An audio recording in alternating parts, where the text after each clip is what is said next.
Hola, yo soy Horacio Pérez y esto es Investigando la Investigación, un podcast donde investigamos cómo investigan los investigadores, tanto en la academia, industria, independientes. Todo ello mediante entrevistas y debates abiertos, técnicas y estrategias para mejorar todas las partes del proceso investigador y, no menos importante, opiniones abiertas que espero llamen tu curiosidad y te hagan también reflexionar.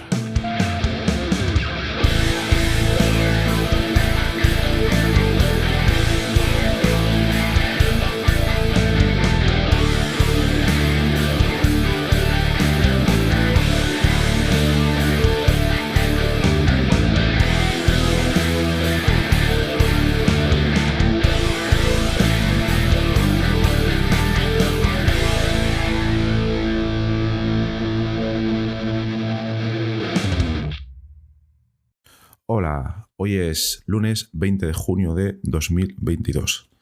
En cuanto a las efemérides científicas e investigadoras, tal día como hoy, un 20 de junio de 1958, fallecía el señor Kurt Alder, el cual fue un químico alemán y premio Nobel de Química por diversos estudios relacionados con la síntesis. Y seguro que os suena, a los que habéis estudiado química, probablemente os suena la reacción de, en español decimos Diels-Alder, en alemán sería Diels-Alder, y fue una reacción que fue bastante importante para diversos procesos industriales. Por ejemplo, permitió la síntesis a escala industrial de un insecticida que luego se le llamó precisamente Aldrin en honor a este señor. Pues nada, un homenaje a él y seguimos adelante. Bueno, en cuanto al episodio de hoy vamos a iniciar una serie de episodios que están centrados en torno a la bioinformática estructural, pero a la predicción y análisis de estructuras de macromoléculas o biomoléculas que son bastante relevantes en todo el ámbito el ámbito de la bioinformática, ¿no? Entonces, hoy vamos a tener un pequeño capítulo introductorio y vamos a tratar este tema tan interesante de diferentes maneras. Primero vamos a hacer una introducción y luego iremos avanzando poco a poco en algunos conceptos e incluso tendremos algunas entrevistas bastante interesantes, quizás alguna de ellas incluso en inglés, de gente que ha hecho grandes contribuciones a este campo. Pues bien, vamos a empezar hoy con un episodio introductorio, como comentábamos. Estructura, análisis y predicción de estructuras de biomoléculas. Pues como veréis, como hemos comentado en episodios anteriores, en ciertos campos, como puede ser por ejemplo el campo del descubrimiento de fármacos, es muy importante, recordando aquella analogía cerradura-llave, donde un sustrato o una molécula o un inhibidor, molécula pequeña que va a inhibir a esa proteína, se puede ver como una llave y el sitio activo de esa enzima o la estructura se puede ver como una cerradura, ¿no? Entonces comentábamos que en los métodos de cribado virtual basados en la estructura era muy importante, muy importante no, es determinante el conocer la estructura de esas macromoléculas para poder realizar esa predicción de nuevas moléculas que la puedan inhibir. En otras palabras, tenemos que conocer esa estructura de esa macromolécula biológica, ¿vale? Luego pueden venir otros campos, pueden venir otras aplicaciones donde, por ejemplo, tenemos unos datos experimentales y a partir de esos datos experimentales queremos inferir cierta funcionalidad asociada hacia esa estructura, pero ahora mismo en lo que nos encontramos para poder empezar esta serie es que nos interesa conocer cuál es la estructura de esa macromolécula biológica y, por ejemplificar y centrar un poco el tiro, vamos a hablar de proteínas como biomoléculas, como macromoléculas biológicas de gran relevancia. Entonces, bien, ya tenemos claro que es importante conocer la estructura de proteínas, porque ello nos va a permitir, entre otras cosas, descubrir nuevos fármacos, entender cómo realizan su función biológica y otra gran cantidad de funciones clave que desempeñan en procesos biológicos.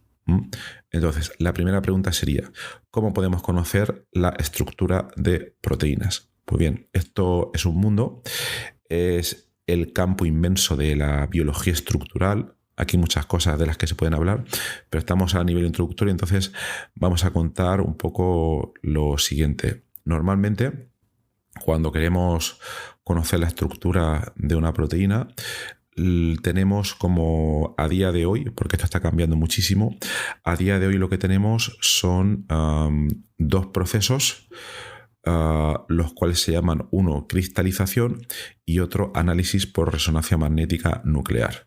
¿Qué es lo que se hace en ellos? Pues lo que se hace es, en primer lugar, es necesario, voy a centrarme de momento en el análisis cristalográfico.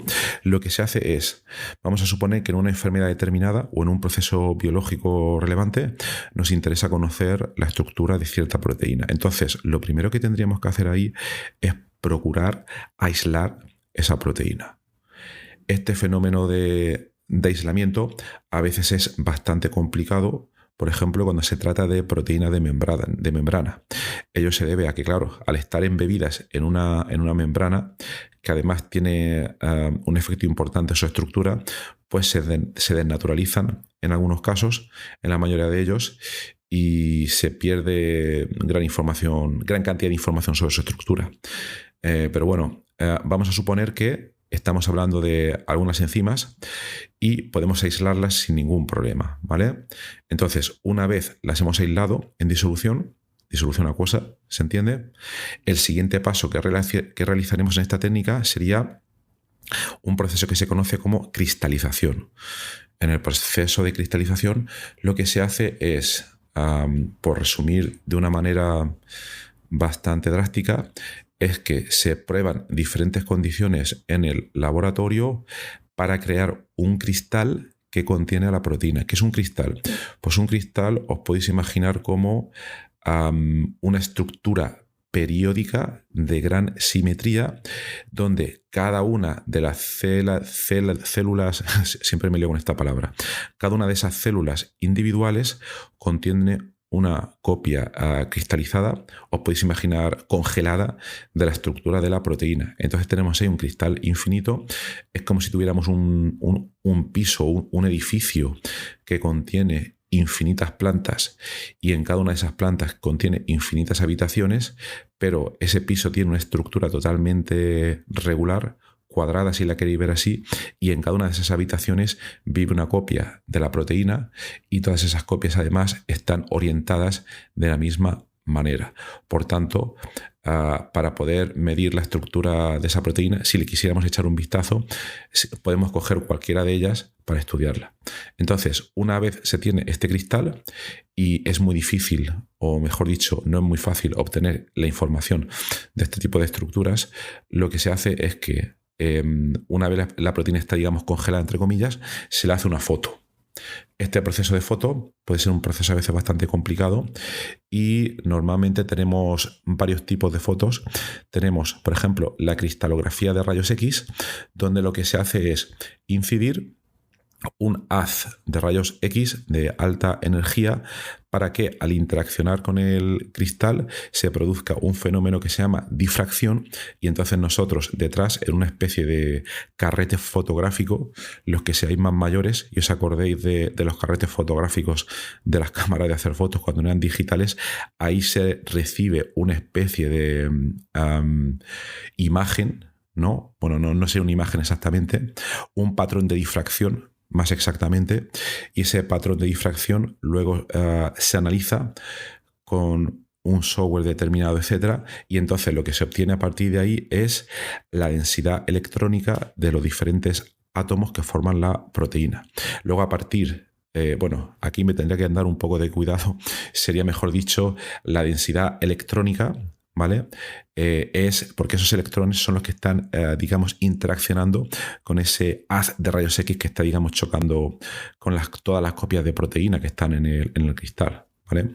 Entonces, esa difracción, nosotros, a partir de ella, a partir de su análisis, podemos inferir, entre comillas, dónde se colocan los electrones, y a partir de esa, y esto con muchas comillas, porque no se puede decir dónde se colocan los electrones, ¿vale? Pero es para que se entienda, por ilustrarlo.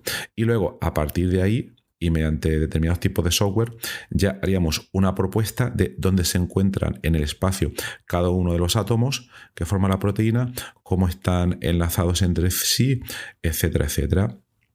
Y entonces ahí tendríamos un modelo tridimensional a nivel atómico, el cual ya está preparado para ser tratado con los diferentes programas que hemos comentado en episodios anteriores de cribado virtual basado en la estructura y muchos otros. Entonces, normalmente este tipo de estructuras cristalográficas suelen estar depositadas en bases de datos online.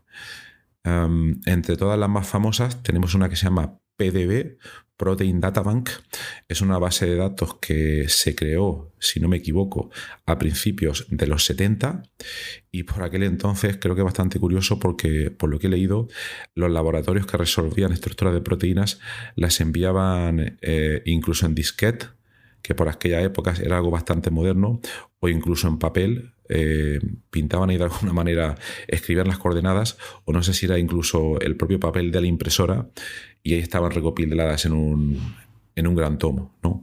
Vale, pues entonces ahí tendríamos una base de datos como la Protein Data Bank, que a día de hoy contiene casi 200.000 estructuras de proteínas.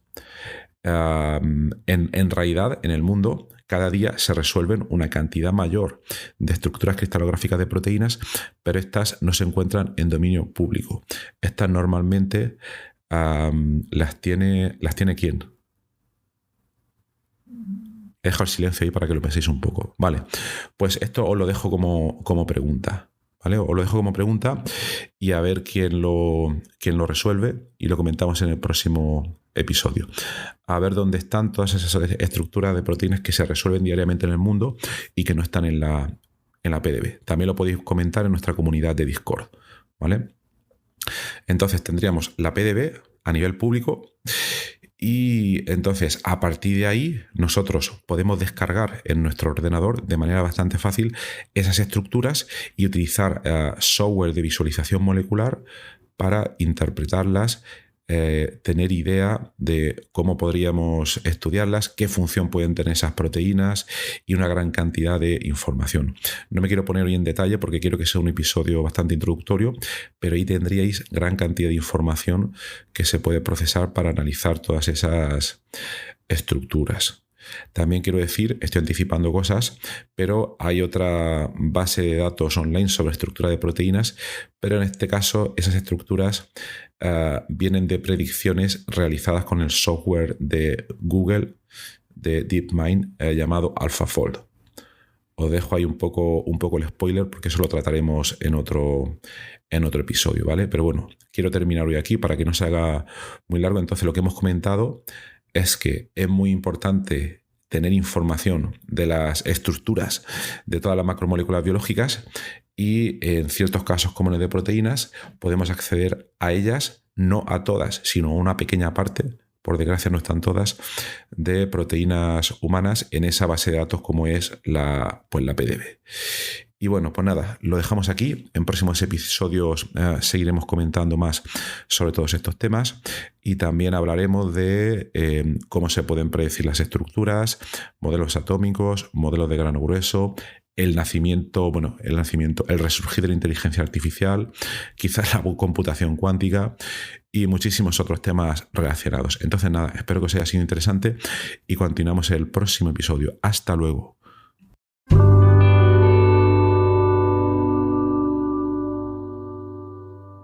Muchísimas gracias por haber escuchado hoy este episodio del podcast Investigando la Investigación, y también sobre todo gracias por haber llegado hasta aquí, porque esto es ya el final del episodio del podcast. Si ya conoces el podcast y me conoces a mí, pues esta parte ya te la puedes saltar, pero si acabas de llegar al podcast y quieres saber un poco más sobre él, te recomiendo que te quedes solo un momento.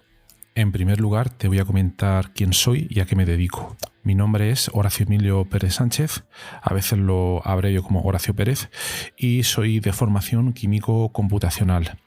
Actualmente estoy contratado en la Universidad Católica de Murcia, UCAM, donde me dedico a tareas de investigación, Soy actualmente el investigador principal del grupo de investigación en bioinformática estructural y computación de altas prestaciones, donde nos dedicamos a desarrollar métodos avanzados de descubrimiento de fármacos, a implementarlos en supercomputadores debido a la gran cantidad de cálculos que estos tienen que realizar, y además proporcionamos acceso a dichos métodos a través de servidores web o a través de otro tipo de herramientas bioinformáticas. Al mismo tiempo, aplicamos dichos métodos a problemas relevantes dentro del descubrimiento de nuevos fármacos, y los compuestos que descubrimos los patentamos y los licenciamos a diversas empresas. También soy docente en diversos grados en la UCAM, como puede ser el grado en farmacia, el grado en ingeniería informática y el grado en medicina.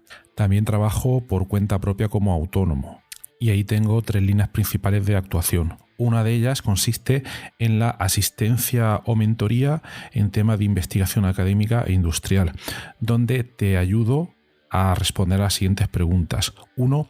¿Cómo conseguir que tus artículos científicos sean aceptados en revistas de alto impacto? 2. ¿Cómo conseguir que tus proyectos de investigación obtengan financiación en convocatorias competitivas nacionales e internacionales? 3. ¿Cómo gestionar eficientemente tus proyectos de investigación actuales para conseguir los objetivos propuestos? Y 4. ¿Cómo incrementar tu productividad como investigador y disminuir tu estrés? También ofrezco servicios de asistencia en bioinformática estructural respondiendo a las siguientes preguntas. 1. ¿Cómo descubrir compuestos bioactivos en diversos contextos, tanto farmacológicos, nutracéuticos o agrícolas, etc.? 2. ¿Cómo proponer y validar modelos moleculares para sistemas biológicos? 3. ¿Cómo acelerar drásticamente la ejecución de cálculos complejos y costosos? Y 4. ¿Cómo permitir que usuarios con conocimientos informáticos mínimos puedan acceder y sacar rendimiento fácilmente a herramientas científicas complejas? Y por último, también me dedico al desarrollo de diversas herramientas de software para temas de productividad, los cuales iré informando durante los diversos episodios de este podcast. En cuanto al podcast, como os podéis hacer quizás una idea si habéis llegado hasta aquí y habéis escuchado alguno de los episodios, mi intención e interés es divulgar la investigación que se hace en muy diferentes contextos, tanto a nivel académico como a nivel industrial, porque el tema de divulgación académica e industrial pienso que no se le da la suficiente importancia, y también el trabajo que realizan investigadores autónomos y diversos colectivos. Además, doy especial hincapié en el tema de la bioinformática estructural a la hora de divulgar también la investigación que realizamos en nuestro grupo. Por otra parte, también tratamos temas de productividad y todo tipo de herramientas que nos puedan ayudar a mejorar todos los procesos necesarios para poder realizar una investigación en condiciones y con un rendimiento adecuado. Si escucháis el primer episodio del podcast, que es en realidad el tráiler, ahí tenéis algunos detalles más, pero bueno, esa sería la idea principal. Por último, también quisiera mencionar que tenemos una comunidad de Discord organizada en torno al podcast. En la mayoría de las notas del programa, de los episodios, tienen los detalles para acceder a esta comunidad. Y es muy interesante porque ahora mismo tenemos unos 100 y pico de usuarios, de oyentes, que se conectan a la comunidad de Discord, y de ahí surgen diferentes conversaciones. Y por ejemplo, algunos episodios, como digo de memoria, el de ciencia de datos, el de la investigación en ciencia de datos, es uno de los que surgió ahí, pero también ha servido para que oyentes hayan realizado dentro de esta comunidad de Discord nuevos contactos a la hora de exponer intereses similares en temas tanto de investigación como de productividad y de diversos países de habla hispana. También me gustaría decirte que si te ha gustado el podcast, te agradecería muchísimo si lo pudieras sugerir a amigos, contactos que pienses les pueda llegar a interesar, o compartir a través de múltiples plataformas, ya sean las redes sociales, mensajería, WhatsApp, Telegram, Discord, etcétera, emails o cualquier otro medio. Asimismo, también ayuda mucho si en las diferentes plataformas donde se puede escuchar el podcast, como Spotify, Apple Podcasts, iVoox, etcétera, nos puede dar ahí 4 estrellas, 5 estrellas, etcétera, lo que tú veas necesario. Pues todo esto al final ayuda a que el podcast llegue a más gente. Y por último, si quieres ayudar a esta idea, si quieres ayudar al podcast económicamente, te agradecería que te suscribieras a la versión premium del podcast. Tienes los detalles en los enlaces de las notas del programa, o puedes ir directamente a Anchor FM/Horacio-PS, y ahí tienes todos los detalles. Y bueno, aquí se termina esta outro del podcast, un poco larga, pero me parecía necesaria para todos aquellos que lleguéis por primera vez. Y nada, de verdad, muchísimas gracias por escucharme y espero que os interesen los temas y que todo este contenido pueda ser beneficioso para todos los que lo escucháis. Muchas gracias y hasta otro episodio.